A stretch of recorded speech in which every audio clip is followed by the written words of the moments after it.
It is good to see you all. Welcome to day 35 of the Great CICO experiment.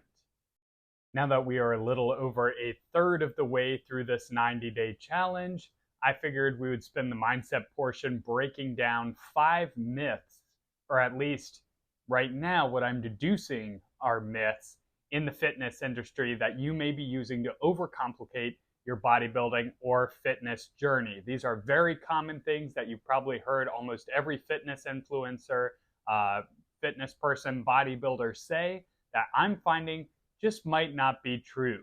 But before we get into that, I've kind of flip-flopped the order of things. So those of you who are just interested in seeing the meal diary and the workouts, we'll go ahead and jump into those first. Breakfast started off with 2 whole eggs and 3 blueberry Eggo waffles. So convenient, so delicious. And of course, my dear sweet Mrs. Buttersworth needs something to pour her syrupy goodness all over. Delicious, nutritious, high fructose corn syrupy. Thank you, my sweet. So we enjoyed our blueberry waffles, we enjoyed our eggs, and then we got to work a little bit. And our second meal of the day and pre-workout meal was Frosted Flakes. Absolutely fantastic. But Tony, why do you keep staring at me with those eyes? I mean, goodness. Then we got to the gym. Of course, a cereal pump and a waffle pump is the best pump. We are going to go ahead and show one of my bicep movements. So I do 2 different bicep movements on this training plan. One of them is the cable curl. I need to film a little further out so you can see the angle from here. But as always, the movement is focused on being controlled, especially on the negative. And I'm focusing on feeling the contraction at the top and a slow stretch into the fully lengthened position at the bottom, all the way to the point where you can actually see my tricep flex a little bit at the bottom so I can fully stretch out that bicep. So fantastic movement. One of the tricep movements were dips.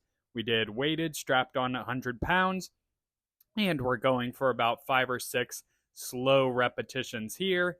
This is also a movement that translates really well into my calisthenics journey, so I really enjoy this for both bodybuilding and calisthenic aspects.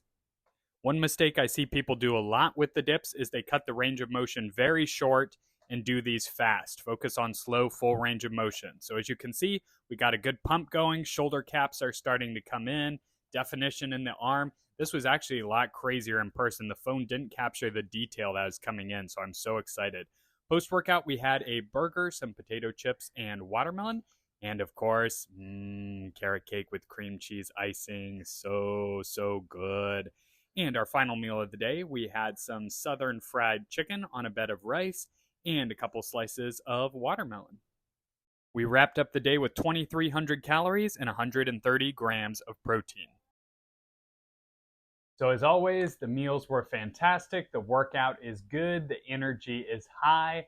So let's go ahead and dive into the mindset portion of the video. We are busting myths here, or at least a third of the way through this Great CICO experiment. That seems to be the case. Things that I've believed for years and years, ever since getting into bodybuilding and fitness, things that I hear all the time, things that you guys may believe. Let's see if we can shake things up a little bit. These might be controversial, but I'm just giving you the facts that I've found so far in this experiment. Potential myth number 1. You should get 1 gram of protein per pound of body weight or more in order to maintain / build your muscle mass. Now, this seems to be the norm ever since the Arnold Schwarzenegger days. I know back in the golden era of bodybuilding, they all believed in getting in the 1 gram per pound of body weight. Over time, that's continued to grow to the point where a lot of bodybuilders were doing 1.5 to even 2 grams per pound of body weight. And we're talking like the professional Mr. Olympia sized bodybuilders. So you had 250 to 300 pound bodybuilders eating 500 to 600 grams of protein a day. Just these crazy amounts. And this is something that I definitely used early on. Well, I won't even say early on. I would say pretty much throughout my entire bodybuilding journey up until the last year or so, trying to get in a gram per pound of body weight. When I was starting out, I was doing like 300 grams a day. I got upwards to 350, 400 grams at one point, realized that didn't make too much of a difference, backed it down to a gram per pound of body weight for the last few years at around 250. And that seemed to be a good sweet spot for me. But for this experiment, I wanted to take it a step further to really test things. I've been watching a lot of Mike Mincer videos who talked about how protein was kind of overhyped, overpushed in the fitness industry, and really your body only needs a certain amount as long as it's getting the other nutrients. So I just wanted to test this, see if protein was a little bit overhyped and overpushed. Now again, this isn't saying that the research says this or science says this. This is just my personal experience on this great CICO experiment. I have been doing around 125 grams of protein a day every single day throughout this experiment. I have not noticed any decrease in strength. In fact, my strength has gone up. My calisthenics have continued to improve. I don't feel any ill effects on recovery, and I haven't noticed any loss in muscle mass when it comes to measurements or looking in the mirror or how full my muscles are feeling. Now, bear in mind also, this is taking protein from whatever variety of foods that I'm eating. So I'm counting the protein that is in bread or potatoes or cheese or things like that. I'm not just counting meat, egg, and whey protein grams as I did in the past. So really, as far as those complete whole protein sources, whatever you want to call them, that's probably more like 90 to 100 grams a day of that protein. So it's crazy. And this was a step out of my comfort zone because, of course, one of the initial thoughts are, oh, goodness, I'm potentially going to lose muscle mass. Everybody says when you're cutting in a calorie deficit, you need to raise protein. And I know I keep saying this, but I don't want you guys to all come after me in the comments section. I'm not saying do this for you, but be willing to give it a try. Keep an open mind because it is certainly working for me. And having those lower calories from protein allows me to fill in more calories from carbohydrates and fat, which is keeping my energy levels high. Usually when I get to around this body fat percentage, when I was cutting for competitions in the past, I would feel lethargic, I would feel bleh. And I think a big part of that is because I was eating the majority of my calories from protein, so carbohydrates or fat had to be very, very low and was just making me feel yucky. Whereas right now, I feel great. I have energy. I'm working my 3 jobs. I am active in the gym. I'm going for walks, bike rides, recording these videos. Don't I seem like I'm having a good time to you? It's because I am. I feel good. So protein, is it overhyped? So far, I would say yes. Myth number 2, in order to make maximal progress, you should be in the gym 5 to 6 days a week for your bodybuilding style workouts. Now this, I've known for a while, is not the case for me. Everybody recovers different.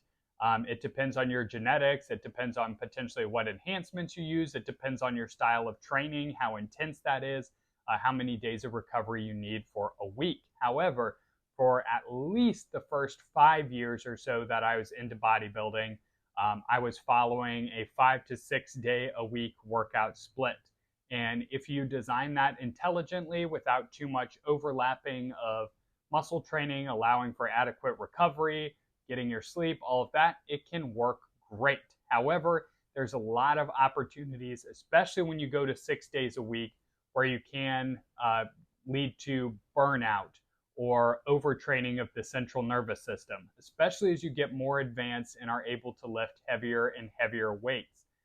Now, you may not even feel that as far as the workout goes. If you take some pre-workout, you may feel great for the workout and always have high energy, even doing 6 days a week. However, for me personally, what I've discovered is I feel much better outside of the gym as well as inside of the gym, and I make more progress when I back those days off. So even before starting this experiment for the past few years, I had been doing around 4 days a week in the gym, and I noticed I got much better results and progress with that. When I was at my biggest, back for my last competition, that's what I was doing. I was doing 4 days a week in the gym. Then, after my son came along, I backed that down to 3 days a week in the gym.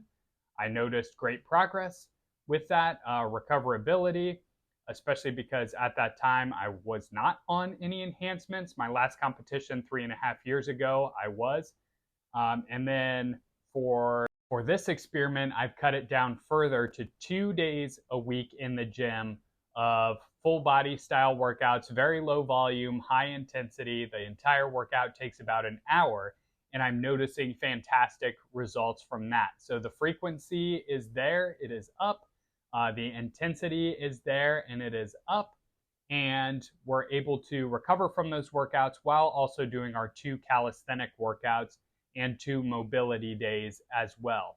Again, I feel much better outside the gym. Everything feels more recovered. I have more energy, more mental clarity.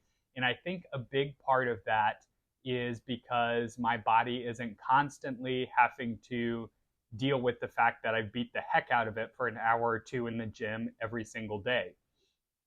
After a long, hard workout, you can go home and just feel like you got hit by a truck, and the rest of the day, mentally and physically, is just kind of going through the motions, recouping from that. When you're doing 2 or 3 days a week in the gym, you don't have that issue. At least I certainly haven't. I haven't noticed any halt in progress in my muscle mass, and again, my strength levels are going up. I'm excited to see at the end of this experiment how my body measurements compared to the start of the experiment as well. We'll know a little bit more, but so far, it seems like that is a big fat myth. You do not need to be in the gym 5 or 6 days a week, or even 4 days a week. 2 to 3 days a week is plenty adequate if you're structuring your workout intelligently and correctly to achieve optimal results. All right, myth number 3, you only need to eat clean foods. Avoid dirty foods. Eat clean for best results, whether that is fat loss or muscle growth. I think pretty clearly that is a big part of the big CICO experiment, is busting that myth. And I'm going to go ahead and say it. That one is baloney. Whether you're cutting or you're bulking or putting on muscle or maintaining or whatever the case may be, you definitely do not need to eat only clean foods. Now, I know I keep saying this, but again, don't come after me in the comments section. I am not saying to do what I'm doing. I'm taking it to the extreme to make a point and to be a guinea pig and to experiment and see what happens. I do absolutely recommend that mostly you eat healthy, fresh, nutrient-dense foods, but you can enjoy them, obviously. If you want to put some sauces on them, if you want to make them a certain way to make them taste fantastic, you absolutely can. But again, whether you're cutting or bulking, you can throw in some fun meals in there, absolutely. All of my meals are fun right now. I'm not doing a single chicken and rice or fish meal or whatever the case may be. And I'm achieving amazing results. I don't feel on the inside. Energy is good. I'm not noticing any negative side effects.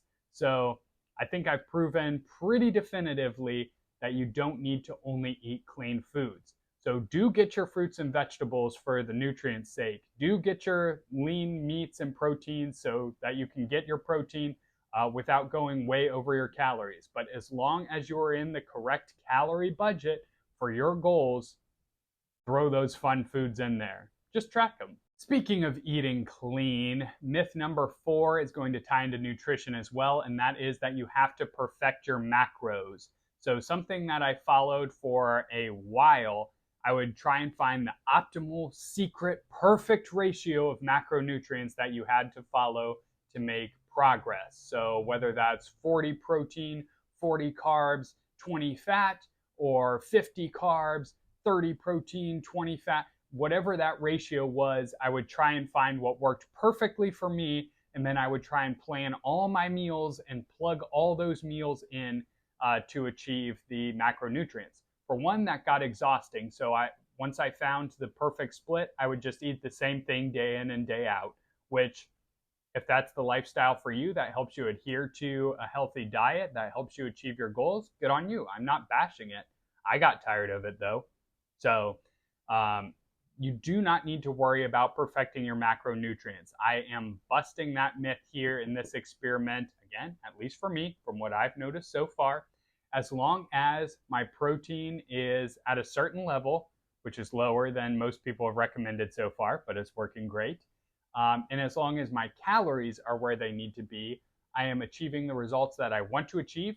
I am continuing to maintain or build muscle. I am losing body fat.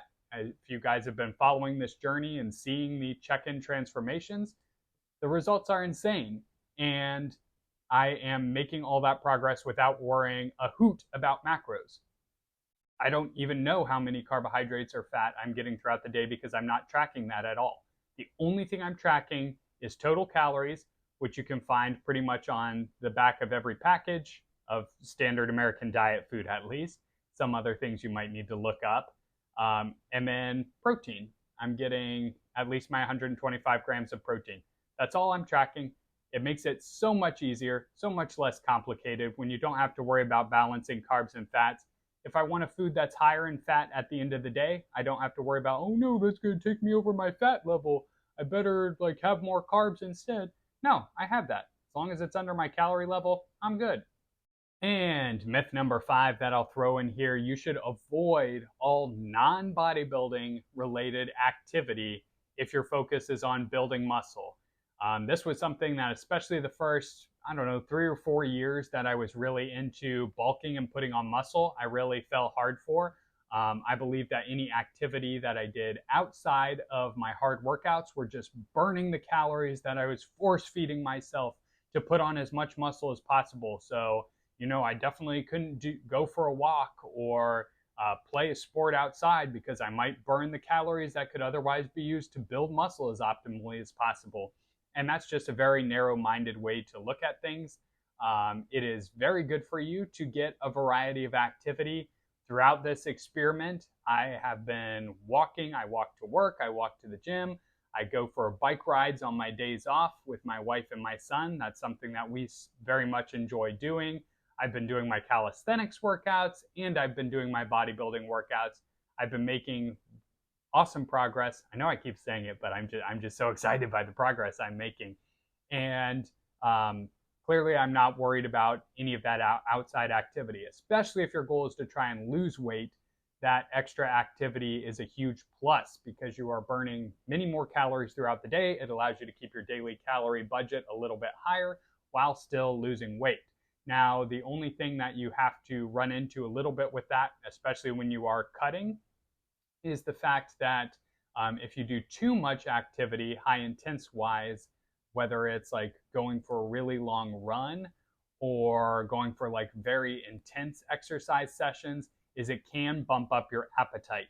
So that's why I prefer walking, steady bike rides, and that sort of thing. Is that allows me to be comfortably full between 2,000 and 2,400 calories that I'm on now, rather than feeling super hungry. Too much intense activity spikes my hunger majorly.